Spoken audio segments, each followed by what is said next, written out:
Yeah. Um, Very good morning, everyone.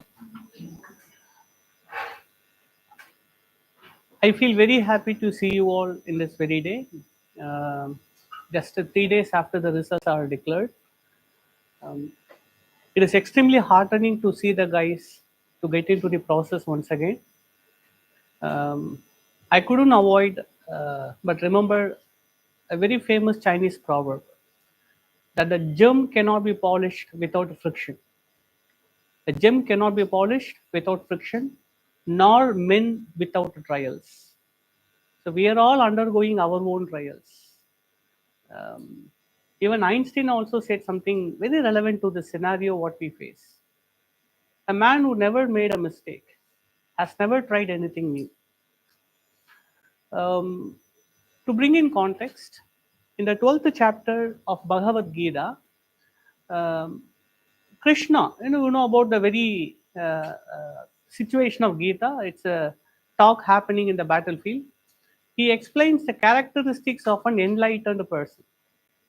What an enlightened person is, how they behave, how they look like. He has given a list of characters, how they behave. But this is not actually to identify who an enlightened person is. No, that's not the purpose. What actually is meant here is that behavior that an enlightened person does is actually what every seeker will aim to attain. I will repeat it. If a person is exhibiting a perfect character, the one who is beginning the process will bring that practice and train on it. Slowly, they attain the perfection. So, when you see success stories, the toppers, they are like a perfects. Like what the characteristics of an enlightened person, Bhagavad Gita says, the characteristics of those who have succeeded. They have somehow mastered that. We are all seekers. So we try to bring what they did into our practices, our preparation. But be very careful. Do not go behind the books they have read. Okay? It is not a question of what, it is a question of how. அவங்க என்ன புக்கை படிச்சாங்கன்றது முக்கியம் இல்லை, அந்த புக்கை எப்படி படிச்சாங்கன்றது தான் முக்கியம். But most often in the interviews, very few people say about that. But rather we focus on what, forgetting the how. So remember, we are in this process. We are not going to leave it. That's why I said I'm very happy to see you guys. And remember this, it is not the what, but it is the how. And learn from your mistakes. Despite your hard work, despite your commitment, somewhere something happened. What is that something? Maybe you would have made an error in reading the options. Maybe you made an error in not correcting remembering. Maybe you made an error in not understanding the question. Whatever that error is, make sure that you learn from it. Learn from your mistakes and become more polished. You want a new result, you have to do things new. Don't repeat the same thing again. Then the same result will follow. And I also, first, I would like to congratulate the one who have succeeded, also those who you online, and I also take this opportunity to congratulate those who have succeeded this preliminary examination. And remember, it's only one stage crossed. There are two more stages, and my best wishes for all of you. So நான் என்ன சொல்லுவேன்னா, when you enter this process, I don't want to say this is a person who cleared prelims, this is a person who didn't clear the prelims. No, that's a very wrong attitude. Those who came and spoke to me privately, I have suggested this. You all have to assume the personality of UPSC mains candidate. I want to see all of you as a UPSC mains candidate. You cannot say, no, I haven't cleared prelims, I'm going to give mains next year. No, that's a very wrong attitude. If you have this attitude, you will not give your best effort what is required. So take this attitude that I'm going to give mains this year and I'm going to do what is best. Remember? So throw this attitude of being a loser. Okay?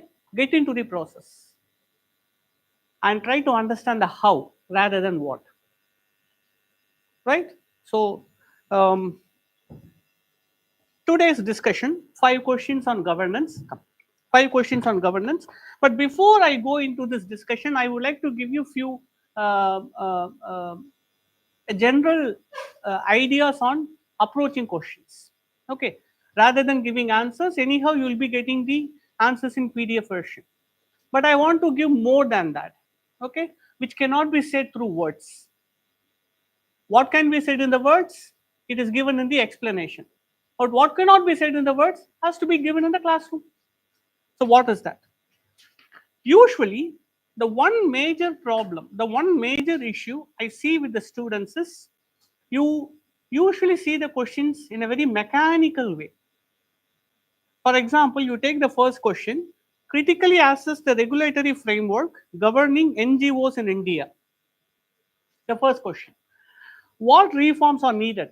இதை பார்க்கும் பொழுது you will see only two things: framework of NGOs, second, reforms. These are the two things that will strike you. But no, the question is much, much more than this. You cannot rush in reading the questions. Remember this very importantly for those anybody, but I don't want to discriminate between main students and the next attempt students. No, everyone is a main student from this day onwards. Remember this. Don't take this lazy approach. Don't take this lazy approach. Everybody is a mains candidate, whether you succeeded or not. Put in the same efforts. You see the main student nearby sitting you, see what they are doing, do more than that. So, critically assess, we usually see two things, but no, there are many other things in this question. See the question wholly, holistically, not in parts. This is the first thing you have to do. Why I'm saying that? Because that will give you the real demand of the question. The real demand of the question is not only these two things: framework of NGOs, what reforms. No, beyond that. So for that, let me first say there are certain key directives in the question. Let me say first about that. For example, here they say critically assess. In the next question, it was about discuss. In the question number 3, it was about examine. More or less, we give our answer almost in the same way for these questions. No. Is it right? No, it is not. For any answer, generally it should have 3 parts. What are the 3 parts? What are the 3 parts in an answer? Yes. Introduction, body of the answer, conclusion. So this introduction, conclusion are almost common for all questions. But what is the body of the answer is determined by the critically assess, examine, evaluate. You understand? How the body has to be written, the structure of the answer or the way you bring the points is determined by the keywords, what I'm saying here. Remember, conclusion, introduction is almost kind of the same idea you can follow. But for the body, you have to clearly depend on what the question is asking you. Here, let me say few directives on that. Some common, for example, in the first question, as I said earlier, they're asking critically assess, right? Likewise, there are some keywords. How to approach that? What should be your answers style? What should be your answers format? Let me say a few words on that first. Okay. Okay, let's say your question is asking about, so this is determined by questions directives. So this questions directives, let's talk one by one. The first one, let's take the one discuss. Discuss in Tamil simply means kalandurayadu. Okay, like you having a talk about a subject to another person. It's as simple as that, discuss. But when we say discuss, remember what should be done. The most important thing, what have to be your answer when the question discuss comes, it has to means balanced approach. See, when we say balanced approach, remember you need to present both viewpoints of the topic, or in a more common words, I will say both positive and negative. நம்ம டிஸ்கஸ்னா பொதுவாகவே positive மட்டும் சொல்லுவோம், அப்படி இருக்கக்கூடாது. No, not like that. You have to present, because if I say discuss about a topic, what will you do? You'll talk about both good and bad. That's what discussion means. So when the question says discuss, you have to present both. So discuss in a balanced way. Balance means both positive and negative. Try to be as diverse as possible. So when I say the word diverse, that's what discussion means. Diverse, which means multi-dimensional. Multi-dimensional. You bring political views, economic views, cultural views, social views. Bring multi-dimensional perspective on the topic that you are discussing. Okay. Then, um, the next thing is, say when we say the good and bad in discuss, there is another directive also where you will talk about good and bad, and that is evaluate. I'll talk about the third. In this lineup, I'll talk about the third. Evaluate you will talk about good and bad, the merits and demerits. Here also you talk about merits and demerits. And what's the difference, sir? If you ask me, remember, in evaluate, okay, I'll come to that evaluate later. When we say here, the good and bad that you discuss, நீங்க எப்படி discuss பண்ணணும்னா, you have to talk about the perspectives of the topic. Perspectives. அதாவது merits and demerits of perspectives. For example, when we take a topic of demonetization, what are the merits and demerits of demonetization? It affected the informal sector. Demerit. Merit. It helped in the infusion or explosion of digital economy. Demonetization வந்த அப்புறமா தான் UPI has taken to a next level. இது merit. So digital economy became a realization after this demonetization, but the demerit is it affected the informal sector. இது merit demerit. But perspective na என்ன? When we say perspective, it's not this. When we say demonetization as a financial reforms suitable for India or not, that's called as perspective. புரியுதா உங்களுக்கு? You understand what I'm saying? So merits demerits factual பேசுறது merit demerit, அதோட philosophy, அதோட perspective பேசுறது discuss. So in discuss, you have to discuss the merits and demerits of perspectives, not actually the merits and demerits. Understand? So it seems like closer to evaluate, but it's not. This is the first one I wanted to tell you. So discuss. Your body of the answer has to be balanced. It has to discuss the merits and demerits of perspectives of the topic. The second one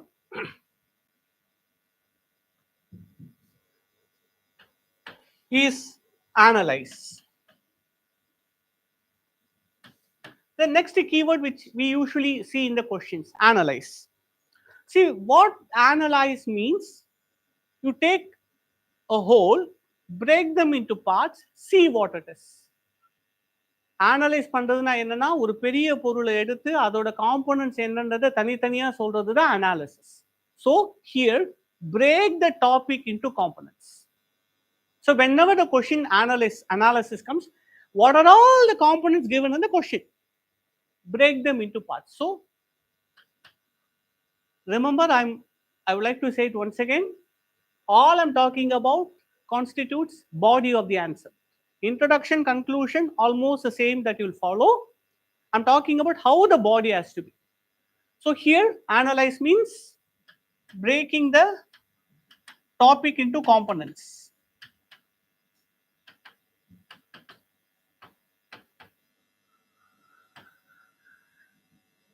Let's analyze. And the next level, the break பண்ணிட்டீங்க. ஒரு topic எடுத்து you break down into many components.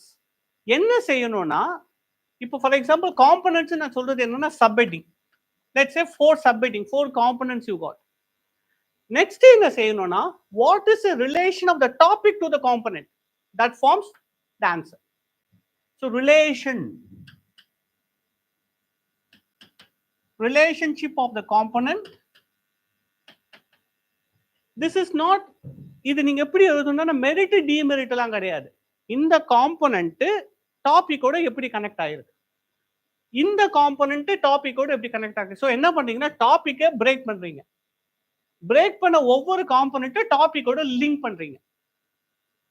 Right? So this is what analyse means.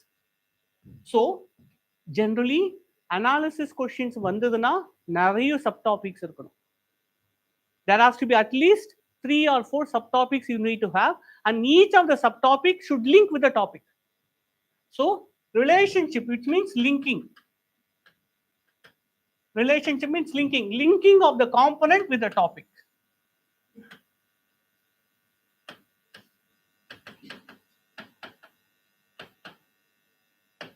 That's the second.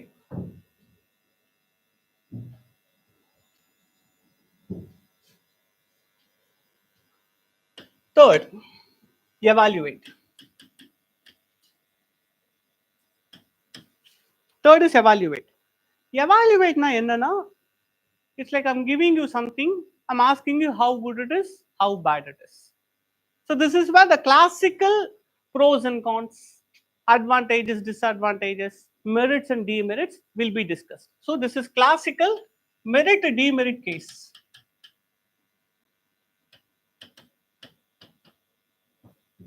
So என்ன topic தந்தாலும் evaluate வந்தா you have to talk about merits and demerits of the topic. என்ன கான்டெக்ட்ல கேட்டிருக்காங்களோ அதை நீங்க explain பண்ணணும். Evaluate.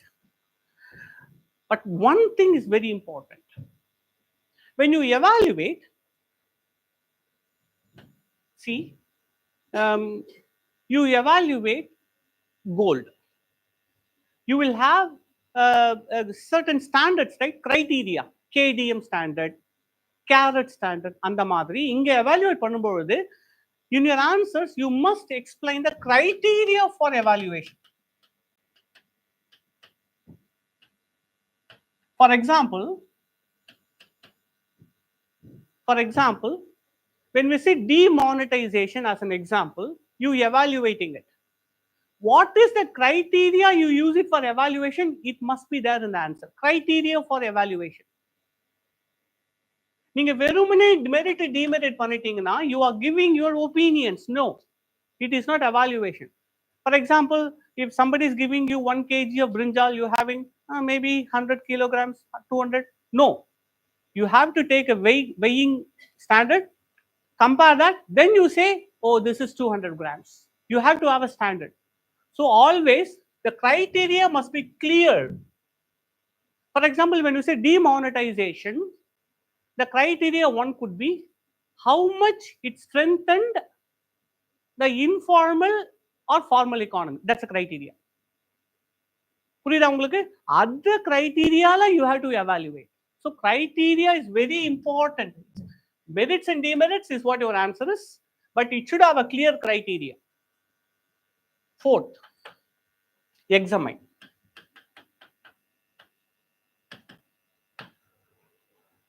I'll give you one clue. இங்க ஒவ்வொன்னு இருக்கு தெரியுமா? Okay, maybe I'll think I'll complete this and I'll come to that. I'll complete this and then I'll come to that. Examine. Examine na enna அப்படினா, if I ask you to examine anything, you are taking the role of an investigator. Examine this, examine that அப்படினா, examine na ரொம்ப கூண்டு பார்க்கிறதுன்னு அர்த்தம். You making a very fine in look into that. So examine simply means investigation of the topic.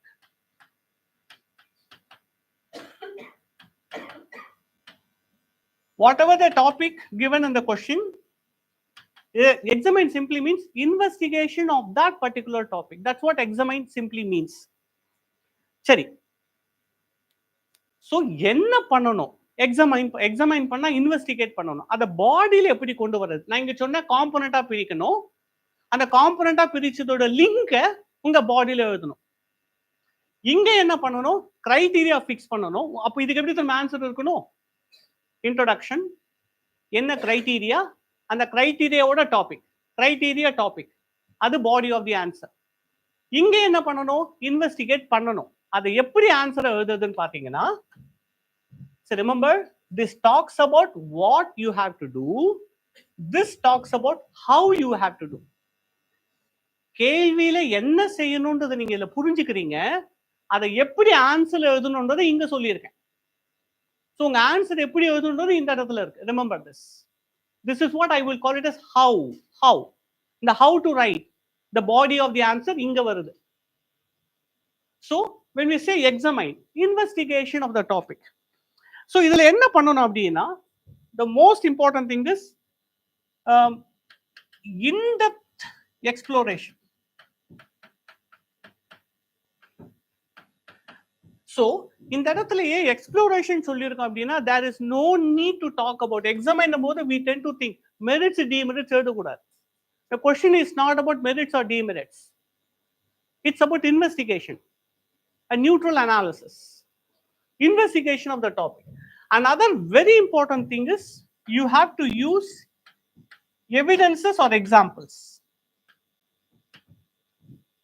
And actually, every answer you write should have examples. That's different. But here specifically, what you say in your answer, let's say that you are making, for example, let's say, in this question, you are making 3 subtopics in body. You are giving only one example here for first one, second and third you are not giving. That's forgivable. But when we say examine, you are giving 3 subtopics. Each one should have one example at least, because it's evidence based investigation. Because investigation cannot be evidence based. It has to have evidence. So in the examine வந்ததுன்னா நீங்க தர ஒவ்வொரு சப்டாபிக்குக்கும் கண்டிப்பா ஒரு example இருக்கும். For everything that you made there, it must have one example. That's what constitutes investigation is. So use evidences. Okay. And the next most important thing is, when this examine question comes, okay, make sure that usually we try to give personal opinions, but personal opinions, I don't believe in that. Our personal opinion is colored by what you read. Ours are usually colored opinions, right? நம்ம படிச்சதை தான் நம்ம opinion மாதிரி எழுதுவோம். But remember, avoid personal opinions. அதாவது it has to be evidence based. The point is it has to be evidence based. Avoid personal opinions.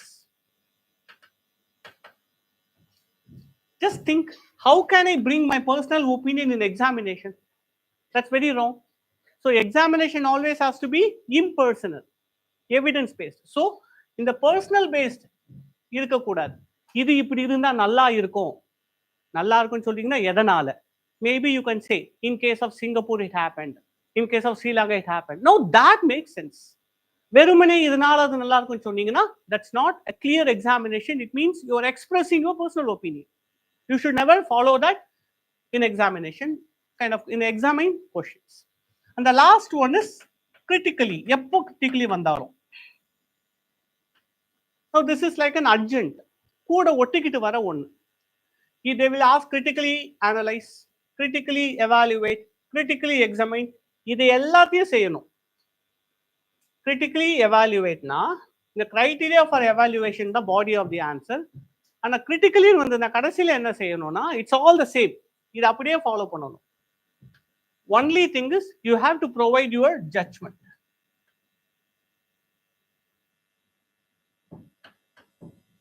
That's what critically means. Because we usually say critics, blue சட்டை மாறன், கடைசியில் ஒரு rank தருவார் இல்லையா, அதுதான் critically means. You have to give your judgment at the end of your analysis. இது இல்லாம நிறைய வரலாம்.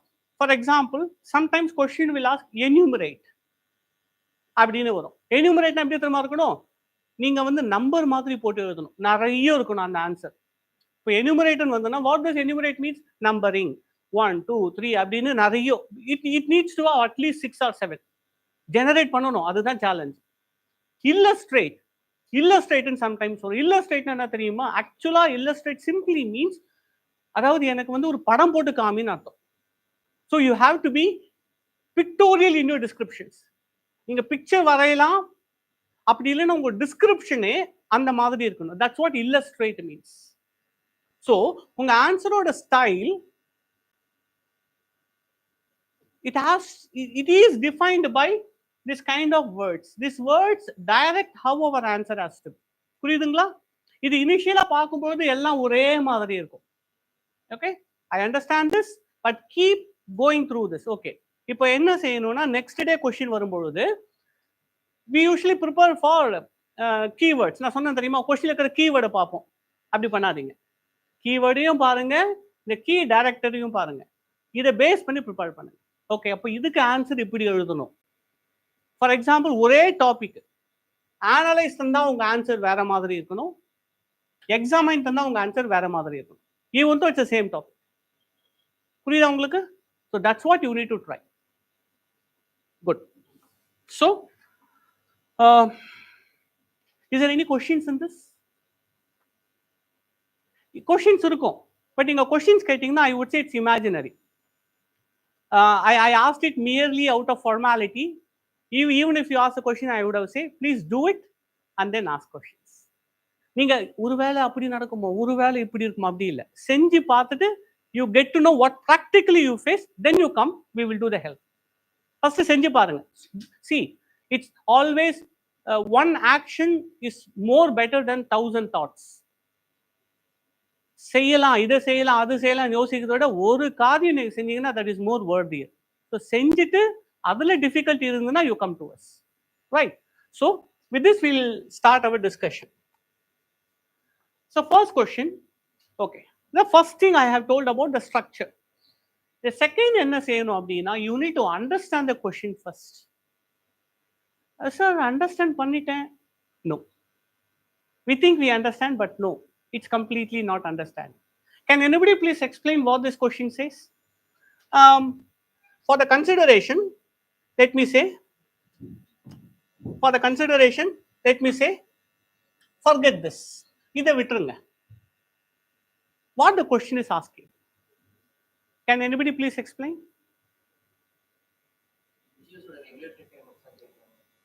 Regulatory framework governing NGOs in India. Okay, regulatory framework கேட்டிருக்காங்க. அப்புறம்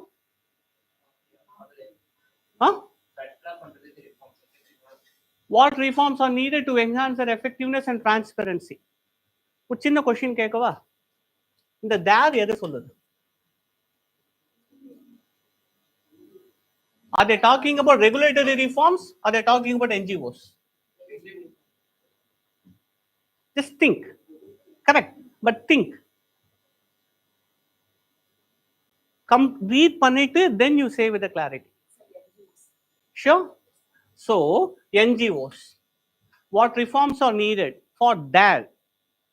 But you understand this there also has a meaning there, because sometimes the question may point to the framework, not about NGOs. நம்ம NGOs பத்தி எழுதி இருப்போம், ஆனா question கேட்டிருக்கிறது framework பத்தி கேட்டிருப்பாங்க. framework ஓட effectiveness, framework ஓட transparency. நாம என்ன நினைச்சிருப்போம், ரேண்டமா NGOs பத்தி எழுதியிருப்போம். நம்ம நினைச்சிருப்போம் we would have written a good answer. Mark பார்த்தா 2-3 வந்துரும். Second, for effectiveness and transparency, that's a context. Understand what I'm saying? So you have to read the question very carefully. Now, introduction. So introduction for this question.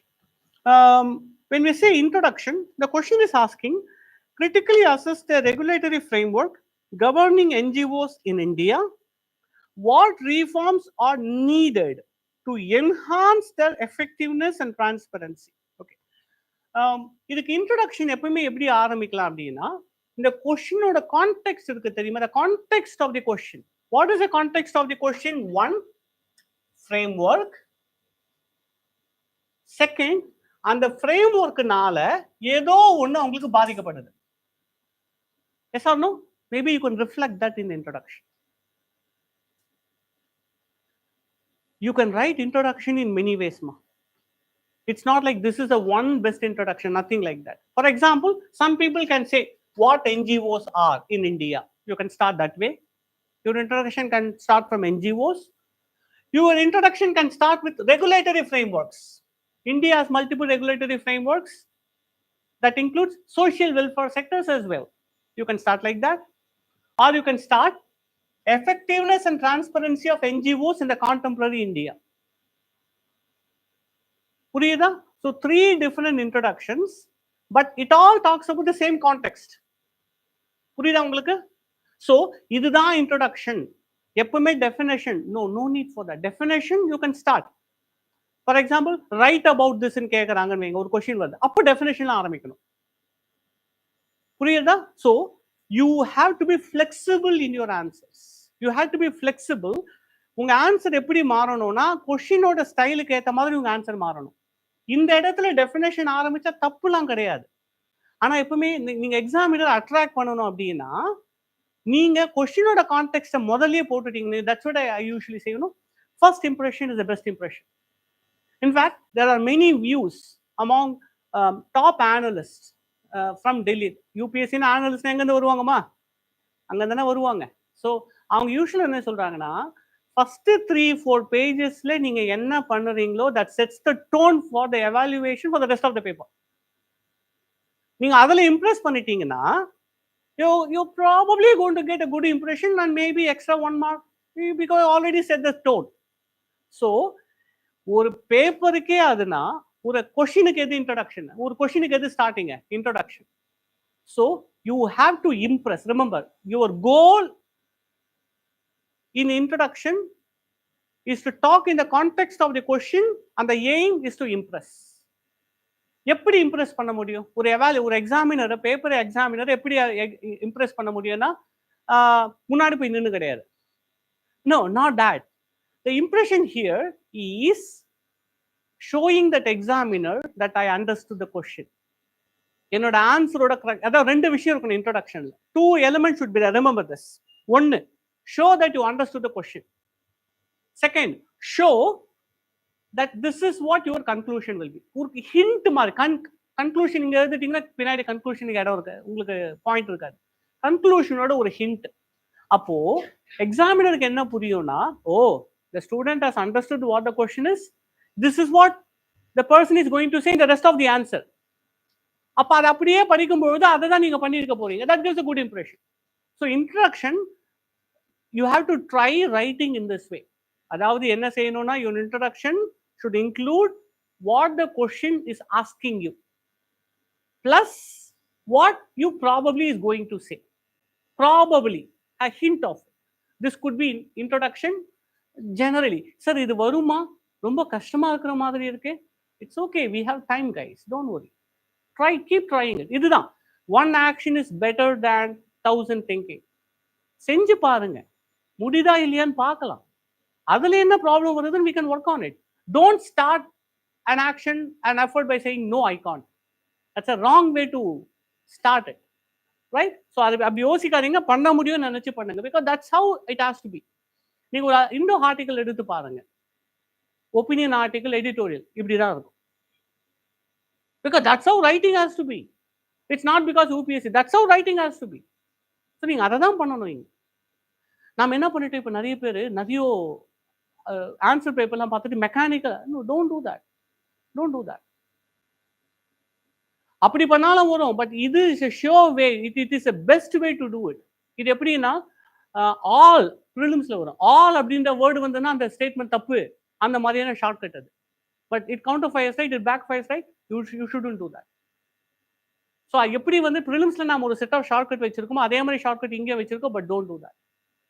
So I just wanted to expose you guys to these common things before actually take into the discussion, because I feel this is more important than actually what the answers are, what the explanation is given in the PDF, right?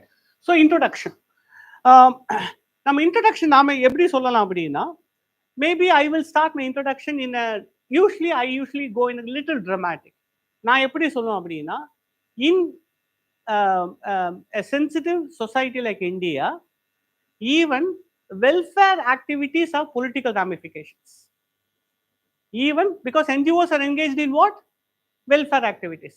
Welfare activities ko ஒரு political ramification, ஒரு political impact இருக்குன்றதுக்கு ஒரு உதாரணம் தான் this thing. So even NGOs means, NGOs is reference to welfare activities, right? So what I'm starting here is, even welfare activities have political and security ramifications. So it is in this context, okay, to improve the functioning of the NGOs. And the question introduction அப்படிதான் போயிருக்கும். To improve the functioning of NGOs in India, the present regulatory framework needed reforms. அப்படின்ற மாதிரி நான் ஆரம்பிப்பேன். Sir நீங்க இங்க ஒரு மாதிரி இருக்க, டோன்ட் வரி, இதை நீங்க பாருங்க, ரெஃபர் பண்ணிக்கோங்க. But I would like to share my what I feel about this introduction. புரியுத introduction? Good.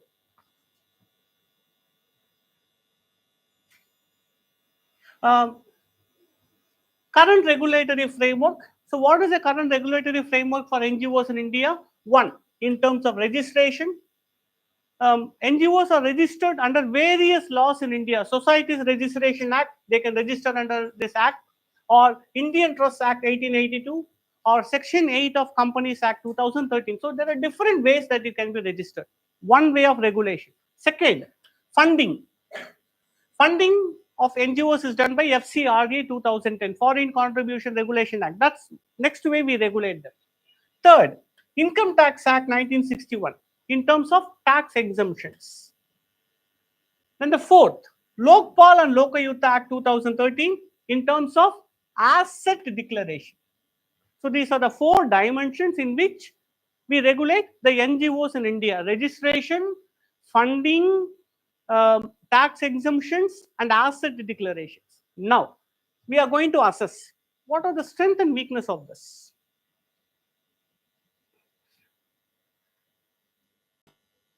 So, there are Societies Registration Act, Income Tax Act, Companies Act 2013. So, multiple registrations. So, multiple registration options is one of the strength of NGO sector in India, because an NGO registered under Societies Registration Act will behave like a society. But an NGO registered under Companies Act will have to be very professional in their functioning. So different options are given for different NGOs to operate. So multiple registration options, one strength of NGO sector in India. Second, tax incentives. Under 12A and 80G of Income Tax Act, they can claim tax exemptions for the income tax for the NGOs as well as to the donors. If you donate to that, you can claim tax exemption when you file claims. Tax exemptions. Third, foreign funding regulation. Why it's a strength? Why it is considered to be a strength? Because it prevents the misuse of foreign funds.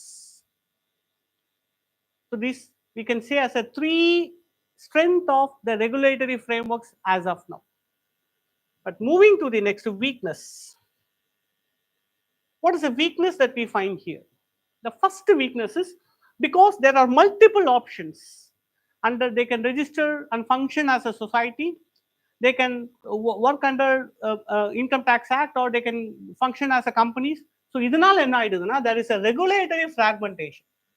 The first weakness of NGOs is they claim what is called as regulatory fragmentation. For example, if there is one NGO, they have to report to the charity commissioner on the one hand. They also have to report to IT department, and above all, they also have to regularly report to Ministry of Home Affairs, each with different requirements. Maybe an NGO which runs like a corporate with immense foreign funding can satisfy all that. But a small NGO may not have the expertise. They may not have the capacity to meet all these requirements, right? ஒரு பெரிய NGO இது எல்லாத்தையும் பண்ண முடியும். சின்ன NGOs இருக்கணும் இது எல்லாத்தையும் பண்ண முடியாது. So they will face the wrath of the regulation. So first one, weakness என்னன்னா, அதாவது நிறைய சமயம் நீங்க பாருங்க, எது அட்வான்டேஜ்னு சொல்றோமோ அதுவே தான் டிஸ்அட்வான்டேஜா வேற விதத்துல வரும். So one advantage, multiple registrations, but the disadvantage that resulted in regulatory fragmentation. The first weakness. Second weakness in the stringent FCRA regulations, Foreign Contribution Regulations Act, stringent regulations. In fact, according to Ministry of Home Affairs, I'll just list out three important stringent requirements. That is what MOHA mandates the NGOs to do. First, prior permission from Ministry of Home Affairs for receiving foreign funding. You have to have a prior approval from the Ministry of Home Affairs to receive foreign funding. So randomly you cannot get fund. First restriction. Second, you have to have a designated account at a designated branch in Delhi. You cannot have, அதாவது foreign fund ஒரு bank அக்கௌண்ட்ல போகும் இல்லையா, அந்த bank account எஸ்பிஐயோட Delhi பிரான்ச்ல தான் இருக்கணும். So designated account in designated branch at Delhi. Restriction, second restriction. And third important restriction என்ன அப்படின்னா, utilization only for the purposes mentioned in the statement. எந்த ஃபண்டு எந்த காரணத்தை சொல்லி வாங்குறாங்களோ they have to use the fund only for the purpose. Maybe it may be a child welfare organization working for child welfare. Let's give an example. Let's say there is a sudden disaster in the region. They cannot use the fund for that. They can use the fund only for the designated activity. They cannot use it for other purposes. So I'm giving you some 3 simple examples of stringent FCRA regulations. So that's the next important weakness. அப்ப என்ன பண்ணிரோம்னா, நம்மள regulatory framework எப்படி இருக்குன்னா, we restrict the activities of NGOs within a certain domains. நீங்க இதுதான் பண்றீங்கன்னா you have to do only this. You cannot go beyond that. It's the second important weakness.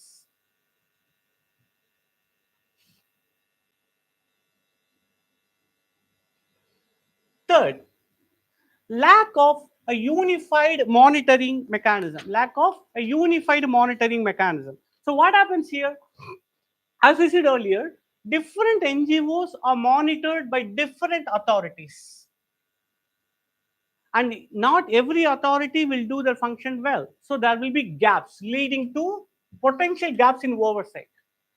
Just to give you an example, financial transactions are scrutinized by tax authorities. Ilya, for example, Ministry of Home Affairs is clearly monitoring their financial funding and all. But the question is, if they get the fund, okay, because we are very much interested in the money, source of money. But how they use the fund, nobody is monitoring. Or it's a very weak monitoring on how the fund is utilized. So that's what called as potential gaps. So while financial transactions are scrutinized by tax authorities, program implementation is usually approached in a very laxative manner. It's a very free, laxative manner. The fourth one, compliance burden. There is a compliance on multiple accounts. They have to file the audit. They have to have independent auditors. Lot of complaints for NGOs. இது பெரிய NGOஸ்லாம் பண்ண முடியும், சின்ன NGOs எப்படி பண்ண முடியும்? So the complaints burden is very debilitating for smaller NGOs, particularly grassroots organizations.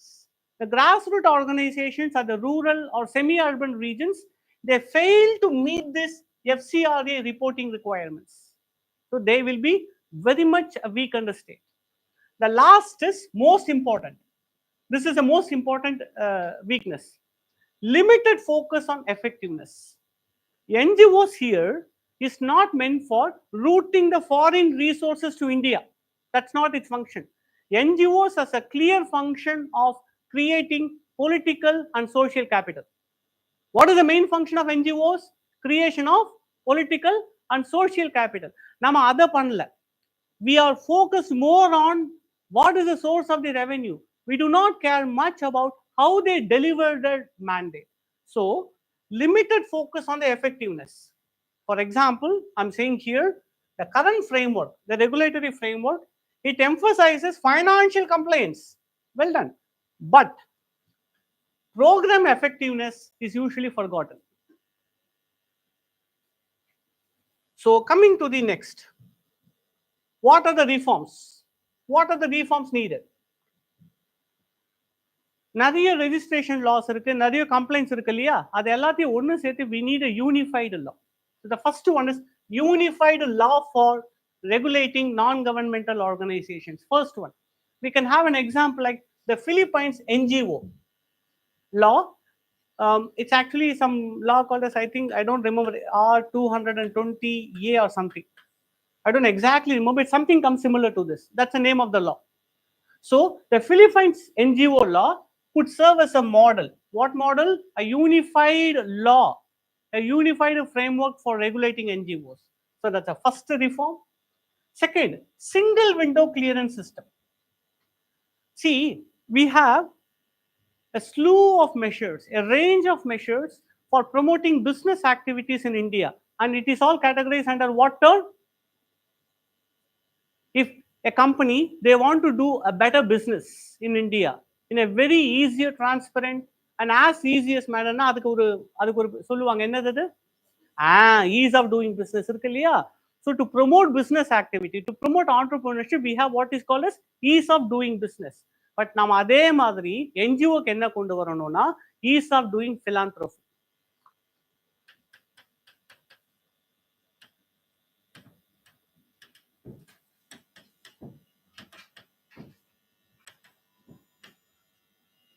எப்படி வந்து அது சிங்கிள் விண்டோ சிஸ்டம் இருக்கோ பிசினஸ் ஆக்டிவிட்டியை பண்றதுக்கு, அதே மாதிரி we need something like ease of doing philanthropy by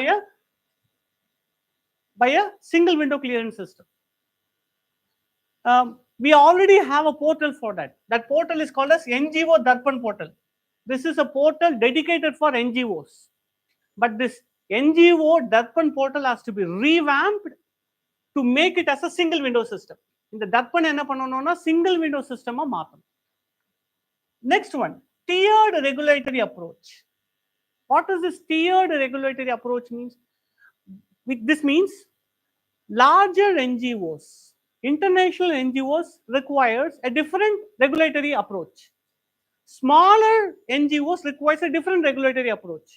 அதுதான் tiered regulatory approach. So a tiered system of regulation based on the size and scope of the NGOs.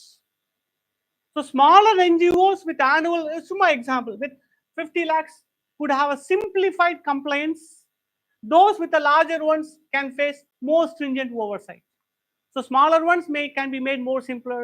Bigger ones has to have more compliance requirements. So this is called as tiered regulatory approach. That's the next reform that we require. The next is balanced FCRA regulations. Balanced FCRA, Financial Contribution Regulations Act regulations. So what this talks about? So FCRA ஓட முக்கியமான concern என்ன தெரியுமா? That the foreign funding does not lead to national insecurity. அதுதான் FCRA ஓட முக்கியமான நோக்கம். அப்போ social வெல்ஃபேரும் இருக்கணும், நேஷனல் செக்யூரிட்டியும் இருக்கணும். அது ரெண்டுத்தையும் பேலன்ஸ் பண்றதுதான் FCRA ஓட முக்கியமான விஷயமா மாறணும்ன்றாங்க. என்ன சொல்றாங்கன்னா, reviewing and revising FCRA regulations எதுக்குன்னா to balance national security concerns. Why national security concerns? Remember, foreign funding. In fact, there have been reports in 2017 when there was a Kudangulam protest by R. Kumar. He was the main architect behind that protest. Later reports revealed that he traveled to US. This is a small person, a local person, but of much influence. He traveled to US 4 times. Then a lot of intelligence activity happened, and it was later claimed, it may be a conspiracy, that he was supported and financed by US authorities because Kudangulamla varadu Russian VVPR nuclear reactor. US wants the sabotage. But what is preferable for India? We would go for which is efficient, which is low cost. We went for Russian model, but US don't want that to happen. So they want to create protest. So இதுதான் என்ன சொல்றேன்னா, what called as national security concerns. So we need to balance between national security and enabling legitimate NGO activities. That needs to be properly balanced. இது எப்படி பண்ணலாம்? We need to ensure that transparency, which is very similar to, so we need to bring transparency in NGO funding similar to US Foreign Assets Registration Act 1938. Similar to this, we can bring such a model to India as well. In the US Foreign Agents Registration Act, it's a very beautiful piece of legislation working in US. Let me say very crux of it.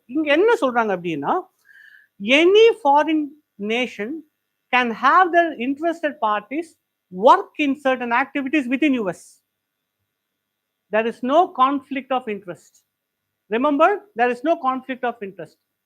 But only one thing, they need to have, so the point is, US Foreign Assets Registration Act, okay, allows any foreign party to have their activities within the US territory in terms of funding or in terms of any activities, legal activities, any legal activities.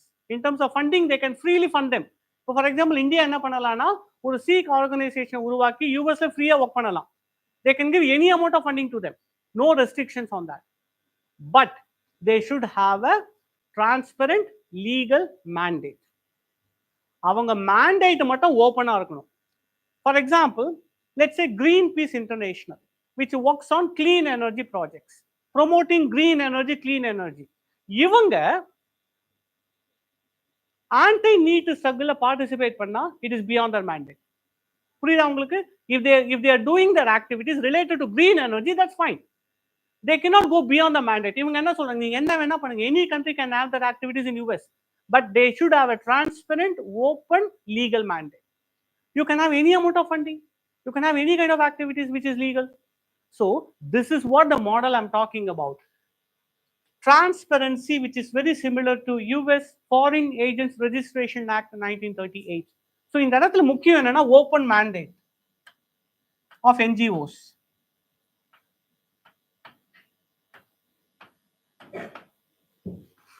Okay.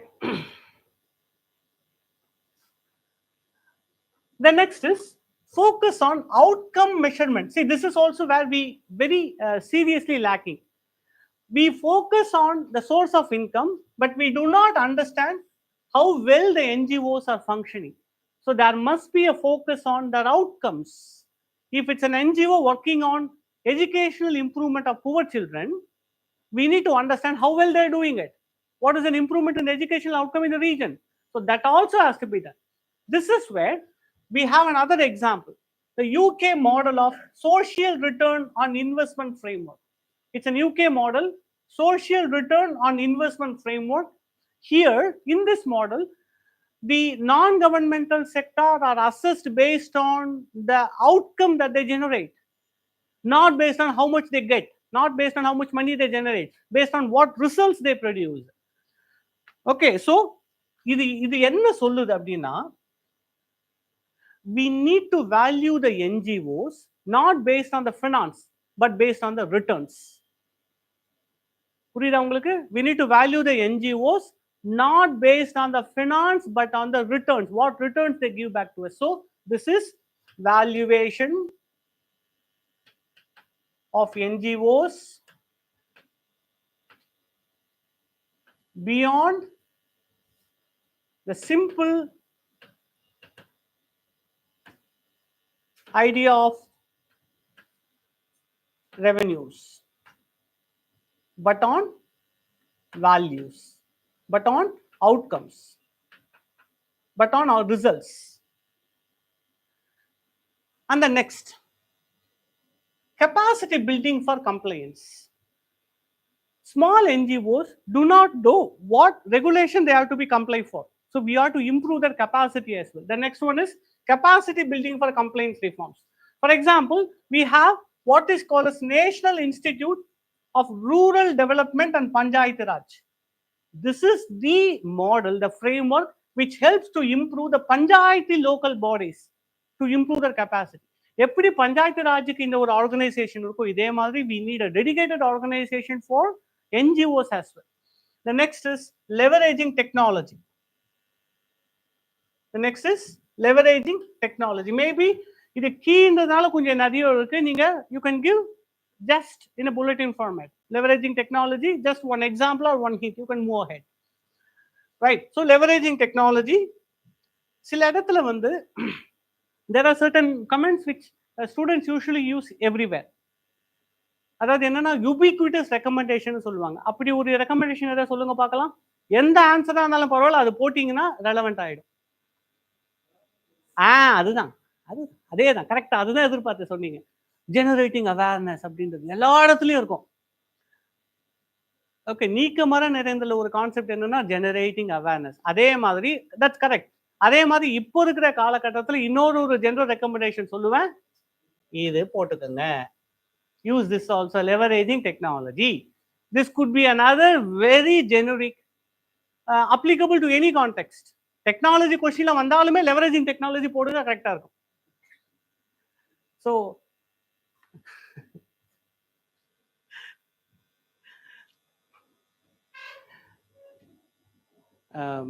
வட சென்னை படம்னு நினைக்கிறேன்.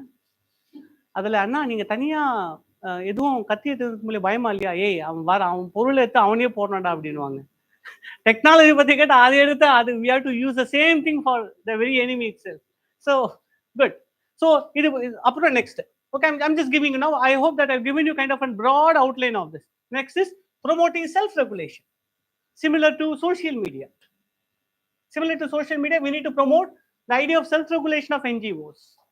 And the next is independent ombudsman. We need an independent ombudsman for NGO sector. Similar to like Charity Commission for England and Wales. This is the ombudsman for NGOs. So similarly, Charity Commission for England and Wales, we also need a similar ombudsman, an independent ombudsman for the issues arising in the functioning of NGOs. The next is, last but not the least, regular policy review. We need to review these policies in a regular fashion. That's what we would say, end of this answer. Okay, இது கொஞ்சம் எக்ஸ்பான்ஸாக இருக்கும் sir. இவ்வளோலாம் எழுத முடியுமா? இங்கே பாருங்க, இது வந்து ஐடியல் மாடல், ப்ராக்டிக்கல் மாடல் கிடையாது. இதுலேருந்து ஒரு 3-4 பாயிண்ட் நீங்கள் எழுதியிருந்தாலும், இல்லை இது சம்பந்தப்பட்ட ஒரு விஷயத்தில் எழுதினாலும் that's right one only. So இது அப்படியே ரிப்ளிகா பண்ணணும்னு நினைக்காதீங்க. Don't do that. இப்போ நீங்கள் என்ன நாங்கள் ரெஃபர் பண்ணி இது பண்ணுறேன், இதை என்ன ஆன்சர் சொன்னீங்கன்னா I can also cannot make more than 4 or 5. So B practical. இதை நினைச்சு டோன்ட் கெட் ஐயோ இவ்வளோ இருக்காருலாம் நினைக்காதீங்க. So this is more like an explaining the topic. இது வந்து என்னன்னா குட்டி கிளாஸ். ஓகேவா? It's not just an answer discussion, it's more like a mini class. Okay, remember that. Okay, let's move to the second one. Conclusion, I'm leaving it now. Second, discuss the impact of urbanization on India's development strategy. Discuss what are the recent policy measures to manage urban growth sustainably. So here also there are important things that you must understand. Impact of urbanization on India's development industry. Today I have uploaded basic study material about this topic in the Telegram channel. I hope you gone through that. Have you understood what the development industry in India is? Pathingla? I have explained what a development process. Development ப்ராசஸ்னா என்ன, development இண்டஸ்ட்ரினா என்ன அப்படின்றதெல்லாம் நான் explained it and done it. Okay, சரி பாருங்க, no problem. Test முடிஞ்ச அப்புறமும் பார்க்கலாம், டெஸ்ட் முன்னாடியும் படிக்கலாம், அப்புறமா கூட படிக்கலாம். ஸோ டெவலப்மெண்ட் இண்டஸ்ட்ரி அப்படின்னு நம்ம சொன்னோன்னா, இன் a very simple way, the idea of a development industry includes governments. That's a part of the development industry. Market, NGOs,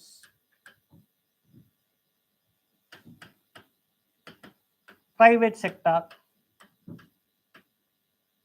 private players, private sector, international aid agencies or the international funding agencies. ஏன்னா இவங்க எல்லாரும் தான் are involved in what is called as development. So they are actually called as what is development industry. They are the participants of the development industry.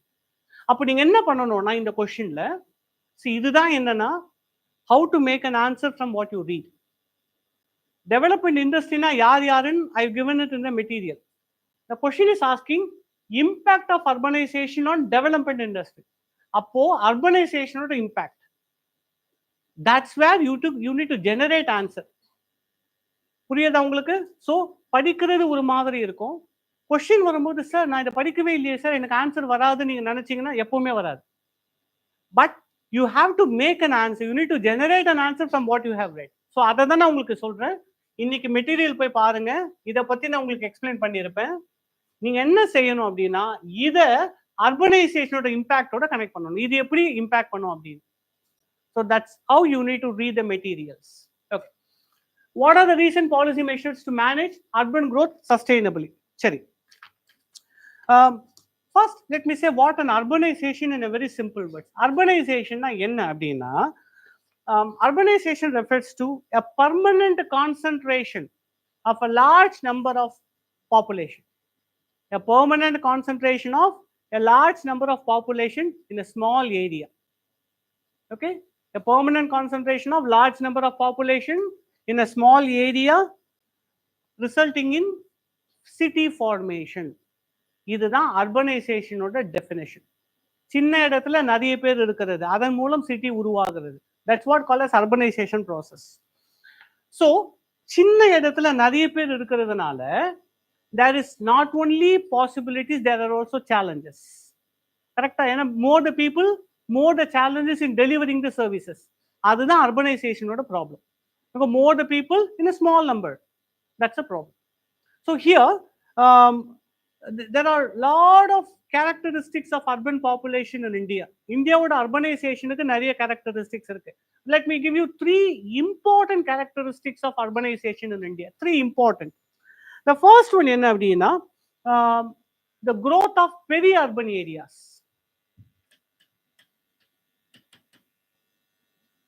Let me tell you, I'm not going into the answer. I'm just giving you some points relevant to that urbanization. Remember that. இது answer கிடையாது. Peri-urban areas. So peri-urban areas ஓட முக்கியமான reason why அப்படின்னு கேட்டோம் அப்படின்னா because of unplanned growth, unplanned expansion of cities. இந்த unplanned expansion of cities இருக்கும் பொழுது the fringes of the cities இருக்கு தெரியுமா, சிட்டியோட ஓரம், அவங்களும் அர்பனைஸ் ஆவாங்க. ஆனா அவங்க ஆக்சுவலா வில்லேஜ், ஆனா சிட்டி மாதிரி இருப்பாங்க. This is called as the region having urban rural characters. They are neither urban, they are neither rural. This is something very unique to urbanization in India. இது நடக்கிறதுக்கு காரணம் என்னன்னா because of unplanned expansion.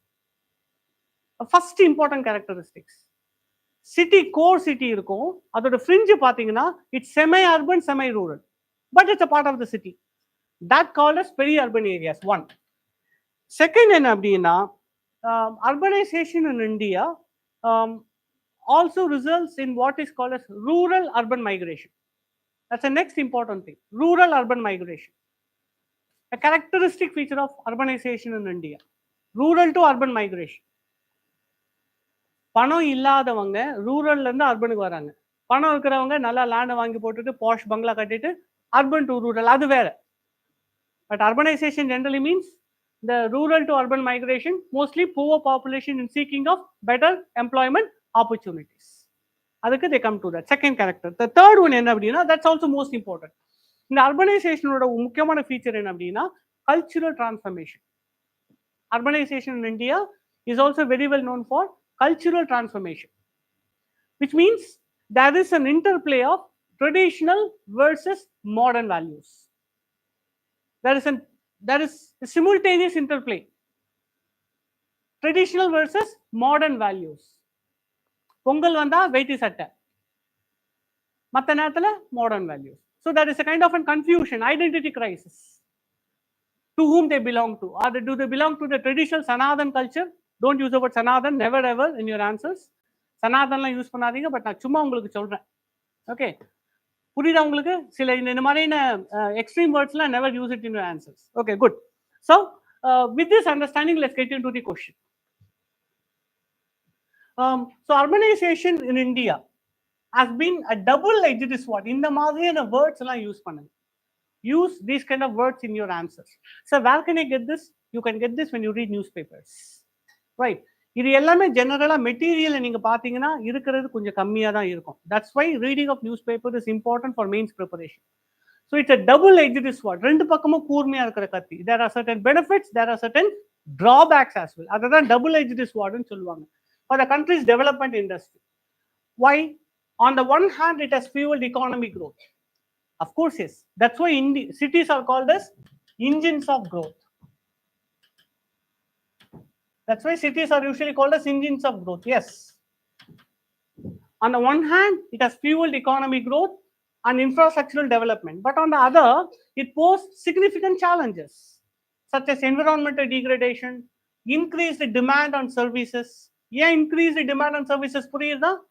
Why cities experience increased demand on services? Because there's a huge number of population living in a small area. So many people in a very small area. That's why increased demand. They are not diluted, they are very concentrated. And widening socio-economic disparities. இது என்ன சொல்லலாம்னா engines of growth நம்ம சொல்லும் பொழுது அதோட advantage. But அதோட disadvantage இதை சொல்றோம் இல்லையா, it's called as perils of growth. எப்படி? So our desire to make Indian cities as engines of growth has changed into perils of growth due to the challenges. இப்படி எழுதலாம். ஸோ இன்ஜின்ஸ் ஆஃப் இந்த மாதிரி என்னன்னா, இந்த மாதிரி எழுதும்போது ஆன்சர் வில் பி லிட்டில், நீங்க சார் எப்படி சார் பண்றது அப்படின்னா, நீங்க எழுதும்போது எப்படி ட்ரெயின் பண்ணலாம்னா, இன்ஜின்ஸ் இந்த வேர்டு உங்களுக்கு தெரியுமா, இதை ஏதாவது மாத்தினா இது வேற மாறுமா அப்படின்னு பாத்தீங்கன்னா பெரில்ஸ் போட்டீங்கன்னா வரும். இல்லைன்னா sorrow of growth. I'm just giving you an example. Sins of growth. நீங்க எழுத முடியும் நான் சொல்றேன். சார் முடியுமா முடியாதான்னு நீங்க இப்பயே சொல்லிட்டீங்கன்னா முடியாது. You have to try. I'm telling you how to do it. Try to do it. Okay, good. Now key impacts. The question is asking key impacts. What are the key impacts on the development industry? The first one, first development industry, construction boom, real estate sector. Urbanization ஓட first impact என்ன? Real estate sectorல தான். இது எந்த அளவுக்கு impact அப்படின்னா, it actually contributes to about 7% of GDP in 2019. So that is the contribution. Sir, real estate sector 7% அப்படின்னு பார்த்தீங்கன்னா cumulative contribution, cement, labor, wages எல்லாத்தையும் சேர்த்து பார்க்கும்போது real estate sector contributes 7% of GDP in 2019. So key impactல construction boom.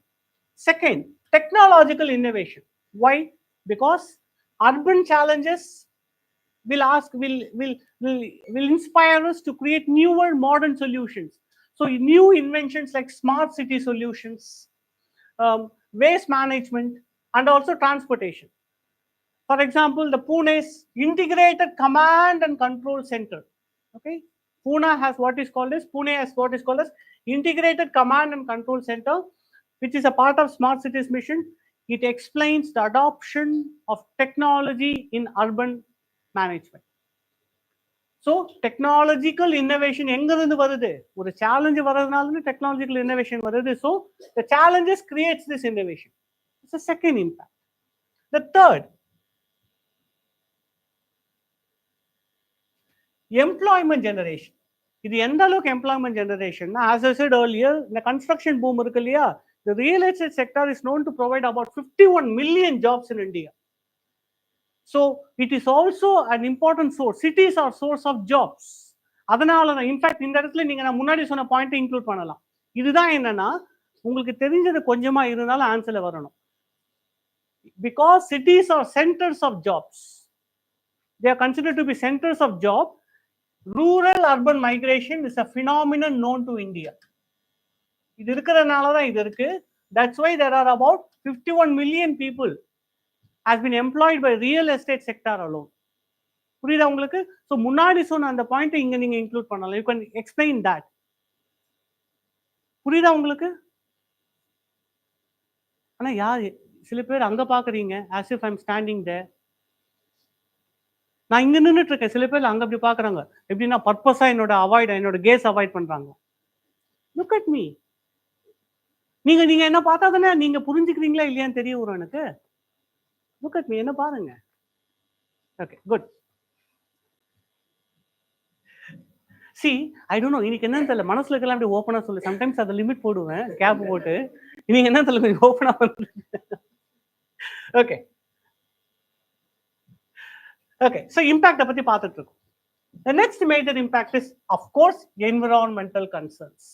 Example, Delhi air pollution. There are also environmental concerns due to severe, unplanned urbanization. Now, the question is asking, what are the recent policy measures? So, recent policy measures, you can write about smart cities mission, okay, Atal mission for rejuvenation, Amrut. This is for 100 cities. This is for 500 cities. Then Pradhan Mantri Awas Yojana. You can talk about Pradhan Mantri Awas Yojana. Next one, and National Urban Transport Policy 2006, which was revised in 2014. Why it is very important? Because this policy is actually the key behind the development of metro rail systems in our cities. National Urban Transport Policy 2006, and then last is Swachh Bharat Mission, urban component. Swachh Bharat Mission, urban component. So these are the important policy measures we have taken. Sir, idudana kadiyadu, it's more like an indicative list. Okay, so in the key paranga, I know that I'm going little faster, not very conducive to notes making. I know that சாதாரணமா பேசுறதோட கொஞ்சம் அதிகமா வேகமா பேசுறேன், but because it's self explanatory இருக்கனால I'm going faster. If there is something that needs to be said, I'll stop and say it. The conclusion. Okay, so here, how to give a conclusion. Coming to this, இப்போ conclusion பத்தி சில பார்க்கலாம். Conclusion எப்படி தரலாம் நீங்க நினைக்கிறீங்க? Your idea of giving a conclusion.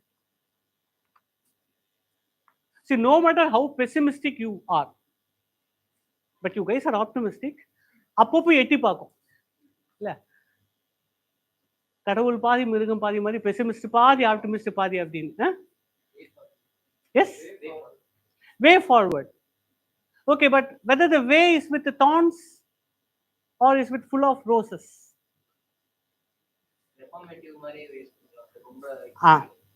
Yes, but the point is it has to be short.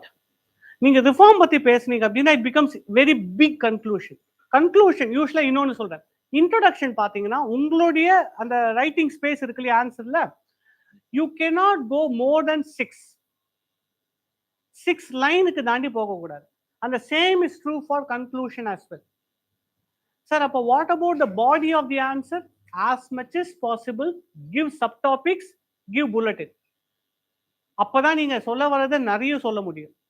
So உங்க ஆன்சரோட structure எப்படி இருக்கலாம் அப்படின்னா 5 or 6 lines for introduction, 5 or 6 lines for conclusion, subtopics for the body with bulletin points. ஓகேவா? So இது இப்போ இந்த 5-6 lines you have to integrate what you have to say. So you have to give kind of an indicative of reforms, or maybe நீங்க set of reformsல சொன்னதுல முக்கியமான ஒரு reform நீங்க எடுக்கலாம். ஃபார் எக்ஸாம்பிள், இப்போ இந்த இடத்துல பாத்தீங்க அப்படின்னா டெவலப்மெண்ட் இண்டஸ்ட்ரியை பத்தி கேட்டுட்டு இருந்தோம், கரெக்டா? ஸோ இதுல முக்கியமான விஷயம் என்னன்னா, I have taken effective implementation, coordination and adequate funding அப்படின்றத நீங்க எம்பசைஸ் பண்ணியிருக்கேன். But you can emphasise anything as you feel. It's not like இதுதான் correct. You can emphasise anything. For example, நீங்க இன்னொன்னு கூட சொல்லலாம். மேபி என்ன சொல்லலாம் அப்படின்னா, லாஸ்ட் கொஸ்டின்ல கிளைமேட் சேஞ்ச் பத்தி கேட்டிருப்பேன். Let me tell you, you can get inspiration from other questions and use it in some answers. 20 கொஸ்டின் வருதா, 20 டாபிக் உங்களுக்கு அவேர் ஆகுதா, ஒரு கொஸ்டின்ல மற்ற கொஸ்டினோட ஐடியாவை இன்ஸ்பயர் பண்ணி எழுதலாம்.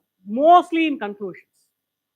இப்போ Indian cities climate change vulnerability சொல்லலாமா? ஸோ இந்த வல்னரபிலிட்டியை குறைக்கணும்னா we have to ensure that the cities are becoming sustainable. So Indian cities need not only be smart but also be sustainable cities. Varudha? So you can also take inspiration from other questions. I want to say that. Sorry, let's move to the question number 3. Remember, because I have explained the analyze, discuss and everything, I'm not going into that. நீங்க போய் refer பண்ணுங்க, doubt இருந்தா please come to us. So next, the third question, examine the role of financial inclusion in the development process. Once again, what constitutes development process? I've also given it in the material பார்க்கலனா பாருங்க. How have recent initiatives like Jan Dhan Yojana and direct benefit transfer contributed to this goal? Financial inclusion. Okay, so question is asking about financial inclusion, role of financial inclusion in the development process.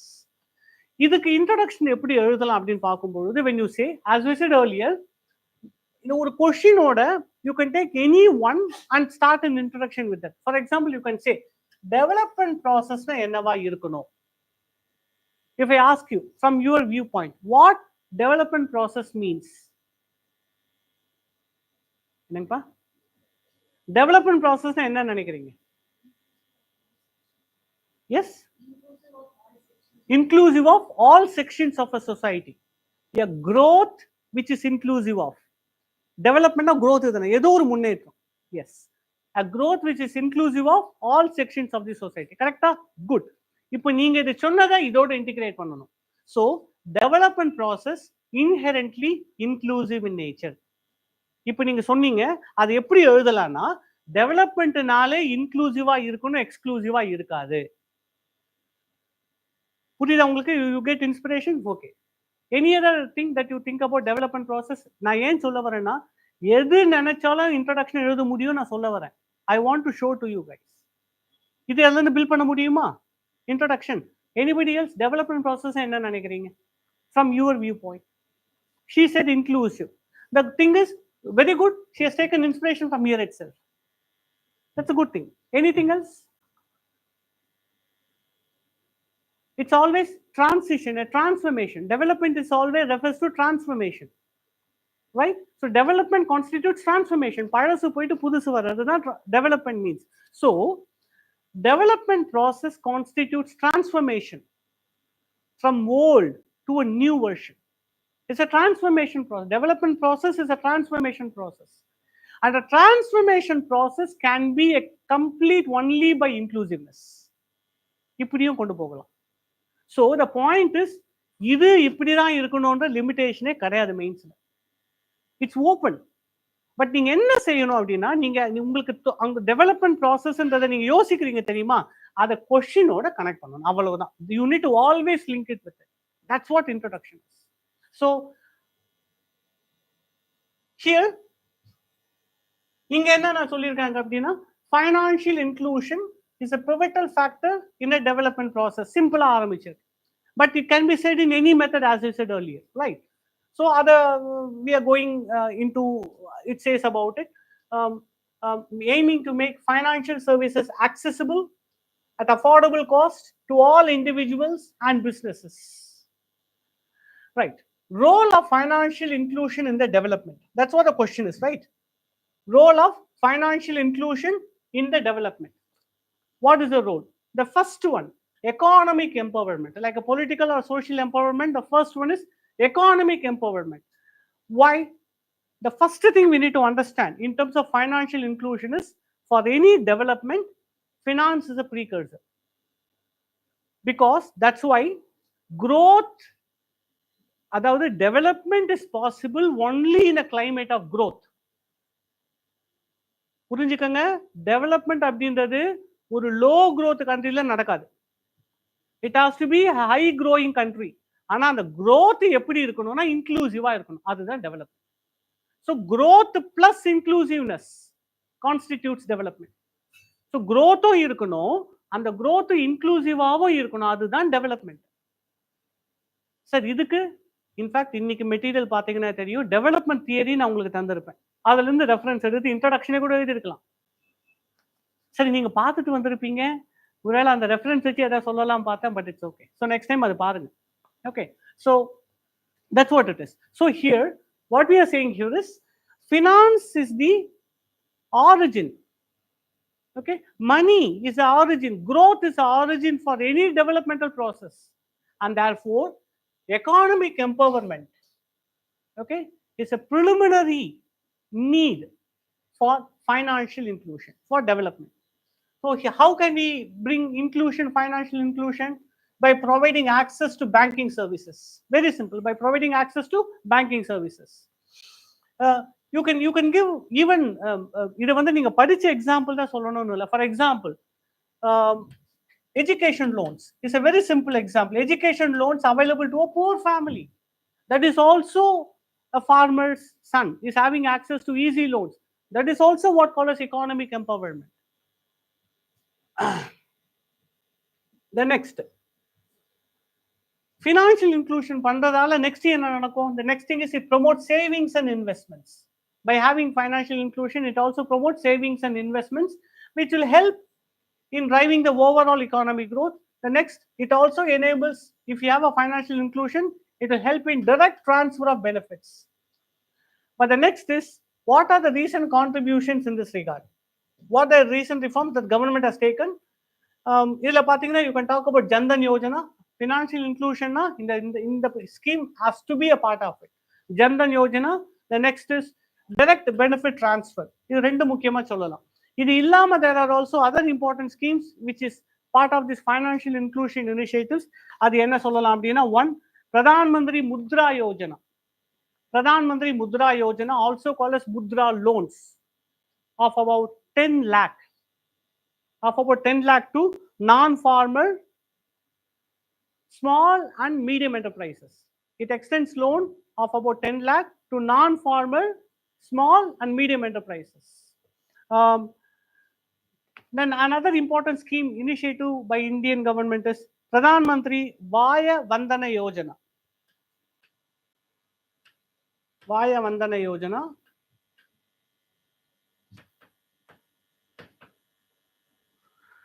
So it is a pension scheme for old age people above 60 years of age.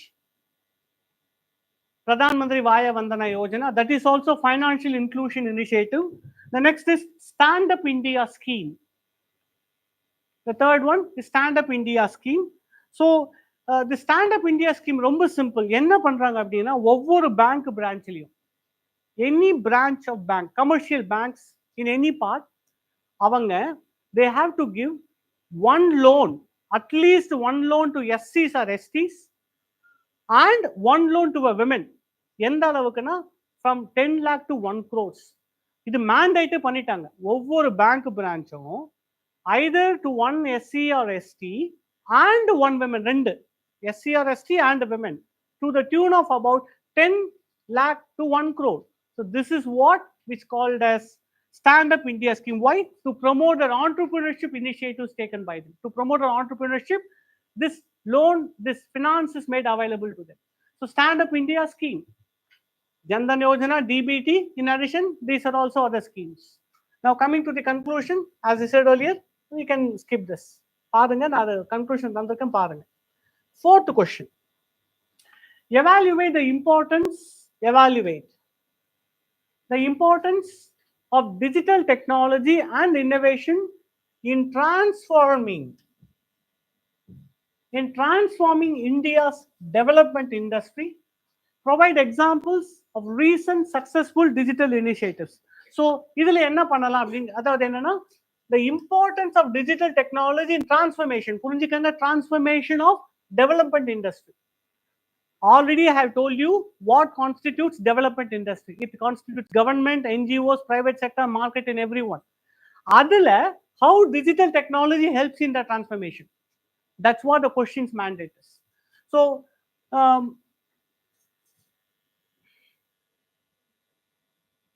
okay. So what is the key importance?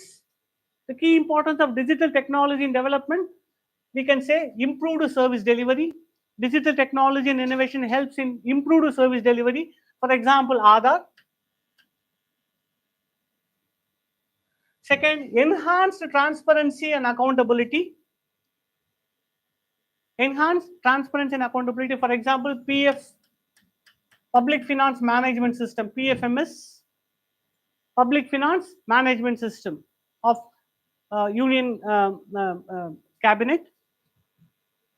The third one, data-driven decision making.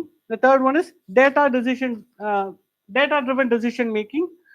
Example for data-driven decision making, we can give example like Digital Land Records Modernization Program of the Indian government. Digital Land Records Modernization Program, DLRMP of the Indian government is an example of that. Financial inclusion, Jan Dhan Yojana, skill development and employment. Okay, we have examples for that later. So இதுல இந்த ஆன்சர்ல நீங்க பாத்தீங்கன்னா இன்னொன்னு என்ன கவனிச்சிருப்பீங்கன்னா, இந்த short bulletin வந்தா examples ரொம்ப முக்கியம். அப்படி நீங்க தரலன்னு வைங்களா, bulletin will be empty. 3-4 word தான் எழுதிருப்பீங்க புல்லட்டின்ல. இந்தா வச்சுக்கோ ஆன்சர் எக்ஸாம்ல கேட்டா இந்த பாயிண்ட் வச்சுக்கோ, இந்த பாயிண்ட் வச்சுக்கோ அப்படின்னு சொல்லிட்டேன்னா I will be kind of frustrated after a point. If you given an example with the bulletin, that will be more substantial. So bulletin எழுதுறீங்கன்னா, if you adopted the bulletin style, let me tell you, use examples abundantly. அப்படி இல்லைன்னா ரொம்ப பிளாண்டா இருக்கும் உங்களோட answer. It will be very bland.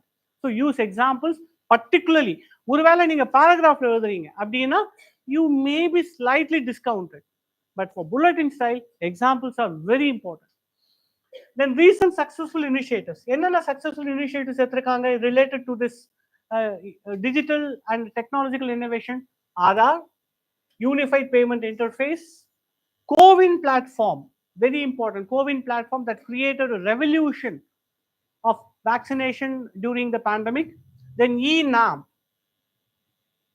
E-NAM, a national agricultural market, and the next one is Diksha, digital infrastructure for knowledge sharing. I'm going little faster because we kunja vegama போறோம் அதனால தான்.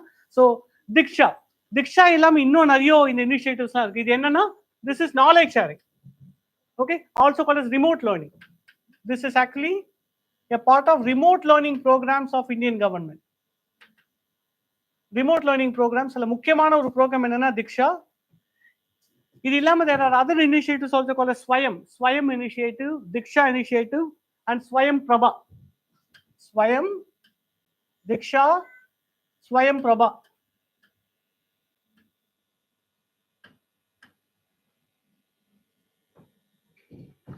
Okay, so these are some important recent things. But what is the problem? What is the issues? Because you also have to give a small indication of issues in adopting the technology. எந்த technology எடுத்தாலுமே in Indian context, these are the three common problems. Remember, any adoption of technology in governance or in any other activity, காமனா வரக்கூடிய problem ஒன்று என்ன தெரியுமா? Knowledge gap. Because adoption of technology, not everybody will be well used to that. So knowledge gap, one. Skill gap and knowledge gap, first. Second, language gap. Remember, these are all kind of universal pointers. Whenever technology related question comes, either நீங்க universal use பண்ணலாம். Knowledge and skill gap. Second, language gap. Third, content அதாவது quality of the technology. CoWIN நல்லா இருக்கும், அப்ப நான் உள்ள போய் பார்த்தா தான் கிளஸ்டர்டா இருக்கும், ஒரே ஒரு கச்சா முச்சா. You cannot make much out of it. The meaning out of it is very less. So quality of the content. In fact, the Swayam Prabha, Diksha are considered to be creating revolutions in distant learning for people who are far away in the country. They can't come to the cities, they can't attend classes, but they can simply use their mobile phones. But அந்த கிளாஸஸோட quality பார்த்தீங்கன்னா not very standardized. அதுதான் என்ன சொல்றேன்னா, quality of the content or quality of the technology is substandard. அது அடுத்தது என்னன்னா, deficiency in technology adoption. The next problem usually என்னன்னா, deficiencies in technology adoption. Not everybody, not every agency could have adopted the technology in an uniform manner. That's the next one. And the last and the most important is, to use technology, there has to be seamless connectivity. Next problem, connectivity issues. So technology வந்துட்டாலே நீங்க இந்த விஷயத்தை கண்டிப்பா உள்ள கொண்டு வந்துடலாம். Kind of generic viewpoint. So நீங்க அதுல ஏதாவது ரெண்டு, one or two, you can add it here. And conclusion, kind of conclusion, you can go through this.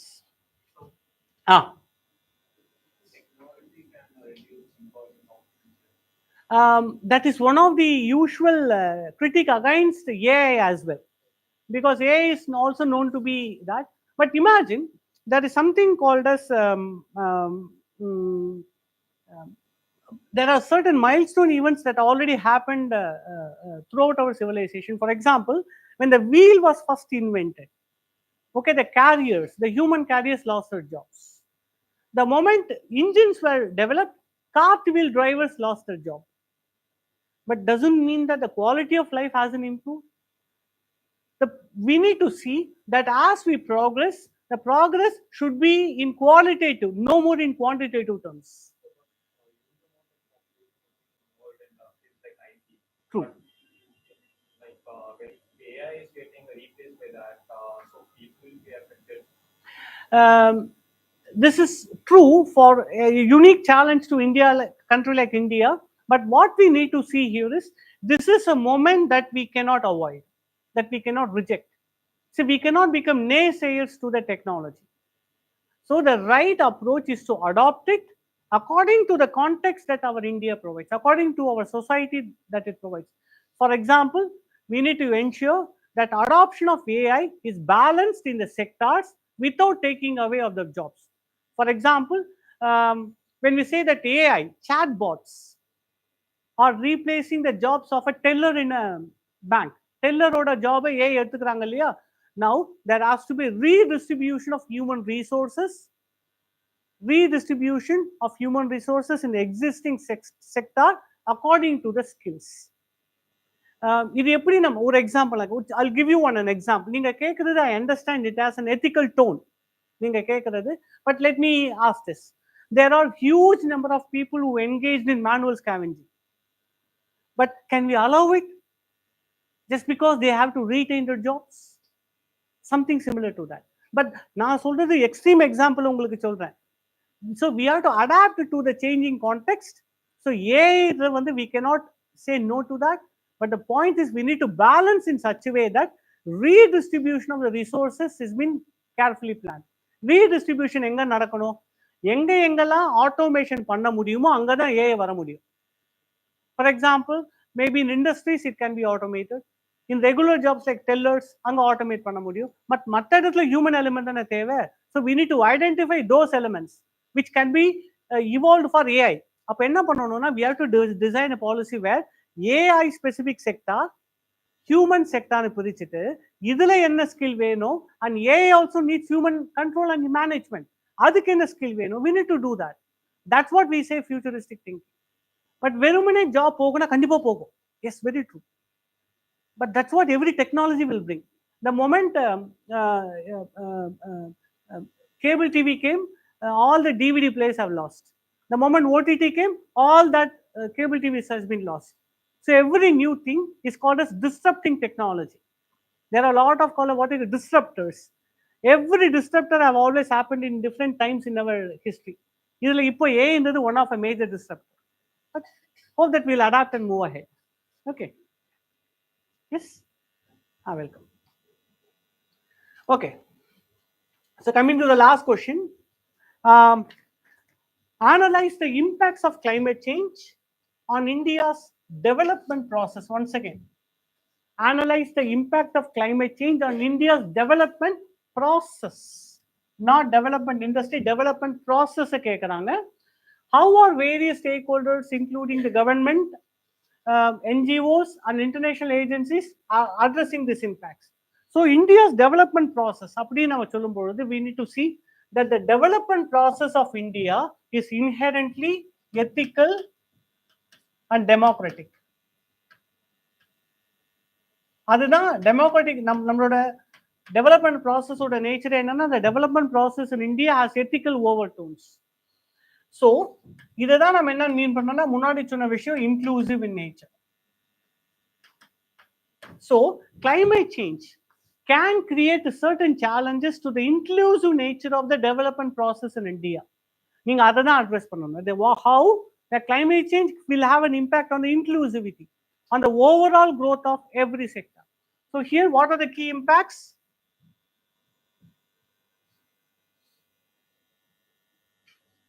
Agriculture, it may have an impact on agricultural productivity. Given an example like what happened in Maharashtra in 2019. It also can create water stress. 2019 Chennai water stress, or the ongoing water stress in Bangalore city. Health, it also have an impact on health. In fact, to be saying, the outbreak of COVID is also attributed to climate change. The COVID outbreak, they say, due to climate change. So health implications, infrastructural implications as well. Infrastructural implications, for example, cyclone Amphan in 2020 have created a huge damage in West Bengal. And economic impact, நீங்க இதை சொல்லும்போது நீங்க பார்க்கணும் sir, இதுல என்ன sir வருது அப்படின்னா, this infrastructural losses affected whom?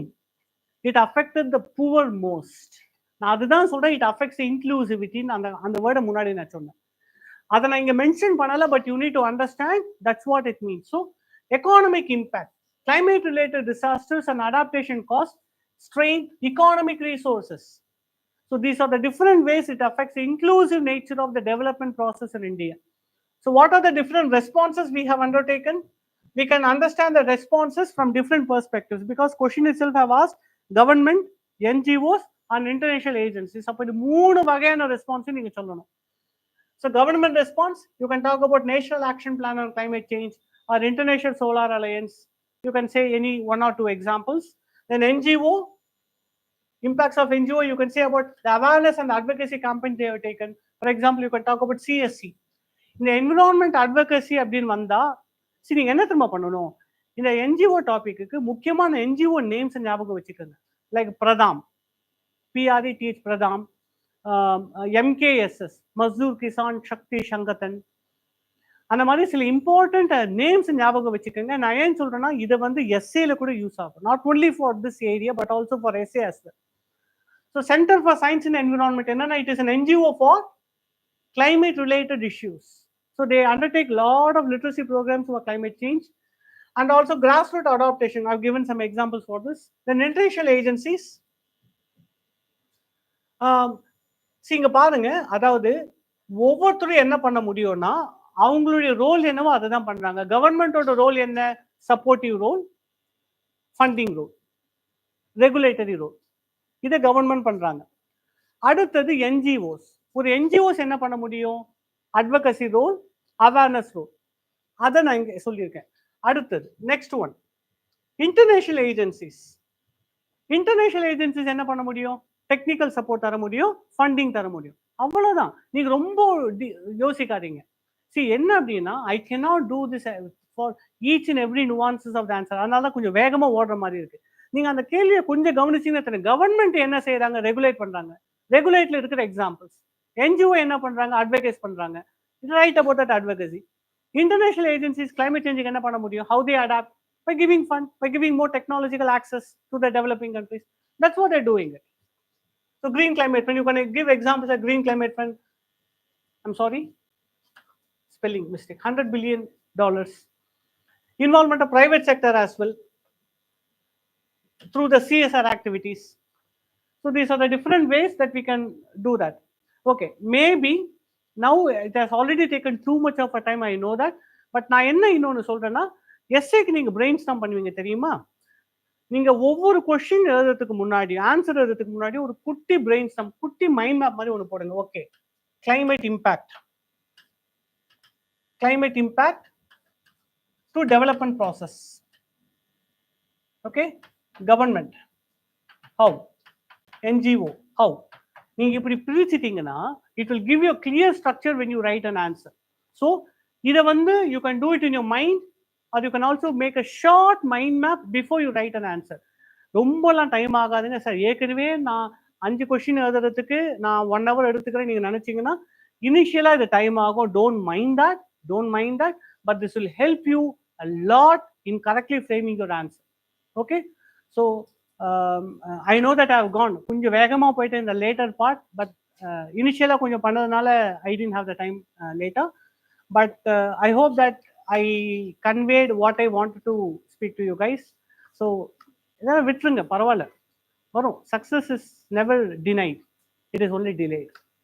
So நம்பிக்கை வைங்க, put your hope on the efforts. Okay, so நாளைக்கு பார்க்கலாம். Okay, see you guys.